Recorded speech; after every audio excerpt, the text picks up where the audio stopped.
Nous recevons aujourd'hui à Fan de Sport un tournoi de hockey qui est très connu au niveau régional, même provincial.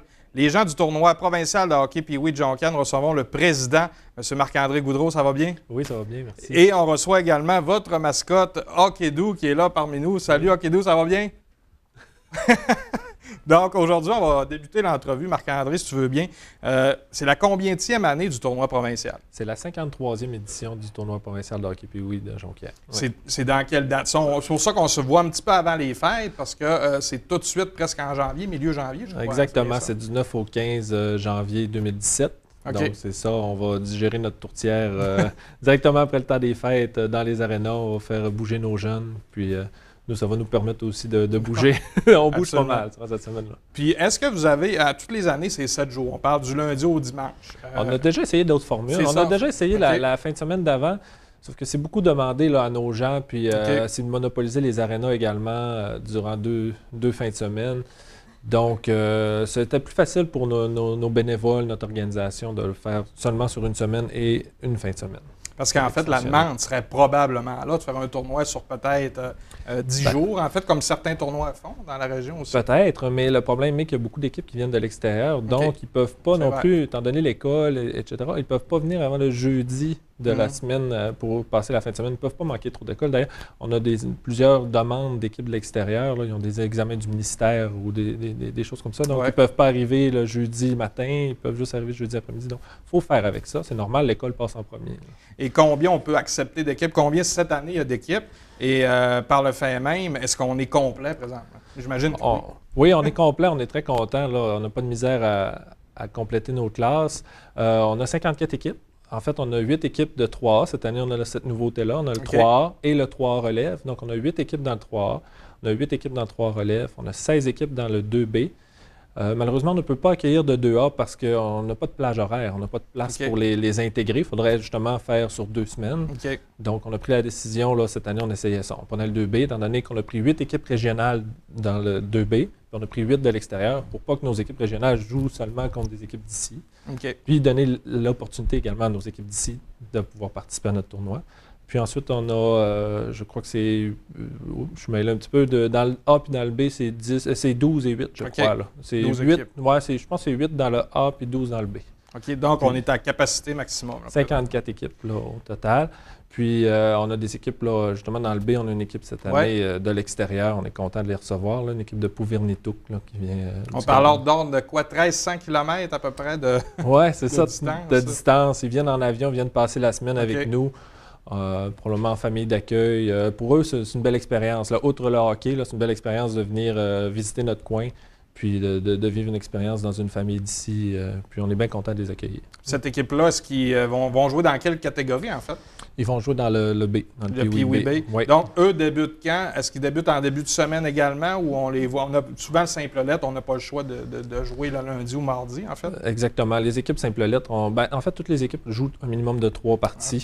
Donc, ça va se faire lundi, mardi et mercredi. Puis si ils se classent pour les demi-finales, donc ça va être plus tard dans la semaine. On essaie de mettre nos demi-finales le vendredi soir là, pour avoir une belle plage horaire pour eux. Puis, outre Hockey-Doo, que les jeunes se rappellent, c'est quoi? Parce que peu importe que tu aies 12 ans ou 30 ans, on se rappelle tout de la mascotte et des chansons du tournoi Pee-Wee. Qu'est-ce que les jeunes se rappellent le plus, en fait? Si des fois, vous envoyez des jeunes peut-être 5-6 ans plus tard qui viennent peut-être bénévoles à votre tournoi aussi, qu'est-ce que pour eux, on dit, moi, le tournoi Pee-Wee, c'est ça qui me vient à l'esprit? Le tournoi Pee-Wee, c'est un gros, je vais utiliser l'expression anglaise, package deal. On vient au tournoi Pee-Wee, on a l'ambiance, on a l'animation. Les jeunes, on essaie de leur faire vivre une expérience de pro. Ils arrivent au tournoi, là, il y a une présentation des joueurs, s'ils se rendent plus loin, il y a de la pyrotechnie, ils peuvent être là durant qu'il y a les parades. Lorsqu'il y a les parades, le jeudi, vendredi, on remplit l'aréna, on invite les écoles à venir au Palais des Sports durant la semaine, le jeudi, vendredi. Donc, les arénas, les estrades sont pleines. Il y a beaucoup, beaucoup d'ambiance, de l'animation, des mascottes, il y en a des dizaines. On en a de tous les commerces. On invite tous les commerces à même les acheminer. Là, on remplit, ça met de l'ambiance. Les jeunes aiment ça. Il y a les prix, il y a les lancers. Il y a toutes sortes de choses là, pour rendre l'expérience inoubliable. C'est sûr que quand on gagne, on s'en rappelle plus. Là. On en discutait tout à l'heure. Lorsqu'on gagne, on se rappelle plus de notre expérience, mais reste qu'il y a des beaux souvenirs là, à ramasser au tournoi Pee-Wee. Puis tantôt, tu parlais de parades. Les parades se déroulent quand pour ceux et celles qui veulent voir les mascottes, qui veulent voir la pyrotechnie, également les véhicules de sécurité qui sont là aussi? Oui, c'est ça. On fait des parades de véhicules d'urgence, policiers, parapoliciers, avec les ambulanciers, les pompiers, les agences de sécurité, même Rio Tinto qui nous envoie son véhicule de sécurité. Tout ça sur la glace avec justement de la pyro. On ferme les lumières, on part les gyrophares, les sirènes, puis c'est amenez vos bouchons parce que c'est assez hallucinant. Puis pour les jeunes, c'est vraiment une belle expérience. Pour les jeunes dans les estrades, des cris, c'est vraiment trippant. Ça se trouve à être, votre question, le jeudi, vendredi. En avant-midi, en après-midi ou 2 fois par jour? Et là, 2 fois, je crois, le vendredi, puis 1 fois le jeudi, l'après-midi. Puis vous, en tant qu'organisateur, est-ce que vous avez une certaine pression de livrer? Parce qu'à toutes les années, hein, on attend beaucoup du tournoi Pee-Wee, puis c'est quelque chose de machine qui est extrêmement bien rodé. Est-ce que vous sentez une frénésie, une fébrilité, en fait? C'est sûr que de plus en plus, les équipes ne veulent pas qu'ils participent, sont exigeants, puis c'est normal. Ne veulent pas, c'est un sport de compétitif.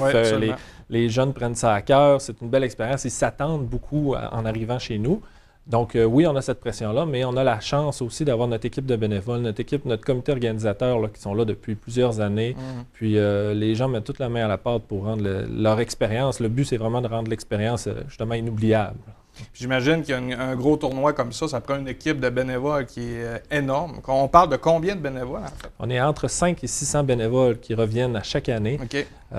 Souvent des bénévoles de l'extérieur, des gens qui habitaient chez nous, qui ont déjà participé. On en avait un qui venait de la France, là, pour vous donner un exemple, qui prenait des vacances, venait chez nous, passer la semaine de Montréal, d'un peu partout, d'Drummondville. Il y a des gens qui viennent juste pour la semaine. C'est comme une réunion de famille. Ils ne veulent pas, ça fait 53 ans que ça existe. Donc, il y en a qui sont là depuis quasiment les débuts. Oui. Donc, c'est comme ça rend l'expérience toujours plus facile pour nous aussi d'avoir ces gens-là qui savent ce qu'ils ont à faire, puis ils prennent plaisir à le faire également aussi. Là. Et c'est justement plaisir, hein? C'est du bénévolat. J'imagine que les gens ont du plaisir, les bénévoles ont du fun à faire ça parce qu'ils reviennent à chaque année. Est-ce que vous cherchez encore des gens présentement ou je pense que c'est complet encore à ce niveau-là? On est toujours prêt à prendre de l'aide. Vous pouvez, si vous voulez faire du bénévolat, il n'y a pas de problème. Vous pouvez aller sur notre site Internet, info@commercialtournoipeewee.com. Vous pouvez vous offrir votre nom là, puis on va essayer de vous trouver une place. Mais nos équipes sont quand même assez bien comblées. On est chanceux, c'est ça. On a vraiment nos gens là, qui reviennent, puis qui sont prêts. Ne serait-ce qu'une journée, une avant-midi, venir nous aider. Là, on prend tout. On est preneurs. Puis, on sait que d'année en année, c'est peut-être difficile de trouver des familles d'accueil cette année. Est-ce qu'on est encore dans la recherche de familles d'accueil également ou c'est pas mal réglé encore une fois à ce niveau-là? Oui, c'est toujours à chaque année, à la dernière minute, on a toujours des surprises. Pour l'instant, je crois que ça va bien. Je n'ai pas d'écho à savoir qu'il manque de familles pour l'instant.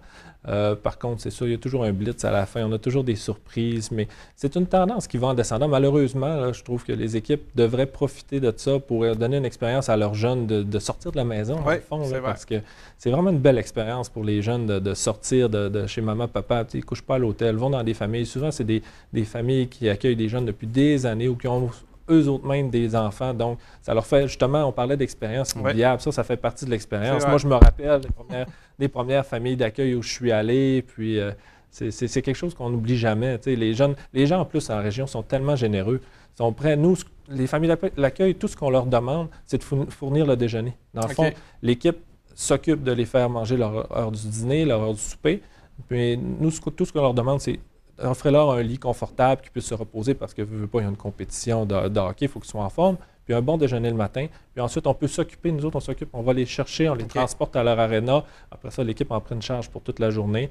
Mais souvent, les gens sont tellement généreux qu'ils leur offrent des sorties. On en voit qu'ils sont chanceux, ils vont faire du skidoo, du traîneau à chien, plein d'affaires. Ils sont vraiment, on a des bonnes personnes chez blanche, nous. Qui s'en vient aussi, on va recevoir l'expert tantôt. Donc, c'est quelque chose qu'on peut faire découvrir aux jeunes aussi également. Est-ce que, en terminant, est-ce qu'il y a certaines nouveautés cette année où on y voit avec la stabilité, la continuation de ce qui s'est fait dans les dernières années? C'est sûr qu'on ne peut pas réinventer le hockey non plus. Exact, Donc, c'est un peu la même chose. La grosse nouveauté, c'est justement nos classes 3A. Cette année, c'est du bon hockey. Dans le fond, les meilleurs joueurs de la province passent par là. Ils n'ont pas le choix. Donc, on va avoir 8 équipes. Comment ça fonctionne? C'est qu'il y a le 3A majeur et le 3A, ce qu'on appelle relève. Dans le 3A relève, là, souvent, les équipes sont obligées d'avoir un nombre maximum de vétérans. Donc, ça permet aux joueurs de première année de se démarquer, de pouvoir être dans cette catégorie-là. D'ailleurs, il y a une équipe de la Côte-Nord qui est 3A relève. Eux, ils ont une exception. Ils ont le droit à plus de joueurs un petit peu. Mais donc, ça nous permet d'avoir les meilleurs joueurs au Québec. Déjà qu'on avait des bons joueurs qui passaient dans le 2A les dernières années. Là, avec la création de cette classe-là, c'est vraiment merveilleux. Puis, on est le seul tournoi en dehors des grands centres qui va l'accueillir.